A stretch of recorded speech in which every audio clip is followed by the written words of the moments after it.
મેં હમણાં આપણે બોગરા સાહેબ પધાર્યા હતા એટલે એની સમય ખૂબ જ કિંમતી હોય, ઘણી બધી જગ્યાએ જવાનું હોય, મહાન મનતા મહેમાન, તોય પણ બોગરા સાહેબ અહીંયા એમની હાજરી આપી. બેન શ્રી પૂજાબેન, સુરેશભાઈ ખૂંટ અને અલગધામ શ્રી સદગુરુ સેવા ચેરિટેબલ ટ્રસ્ટના માધ્યમથી સાહેબે ખૂબ નોંધ લીધી. એમને પણ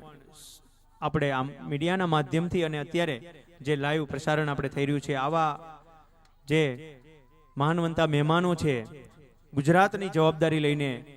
અત્યારે એમના શિર પર છે, છતાંય નાના નાના મોટા મોટા પ્રસંગની અંદર બધાને રાજીપો વ્યક્ત કરવા માટે પધારી રહ્યા હોય તો ખરેખર આવા જે નામાંકિત જે અધિકારીઓ હોય કે આવા નેતાઓ હોય, આપણે ભગવાન એમને પ્રાર્થના કરીએ કે સતત ને સતત એમની સ્થાન પર ટકી રહે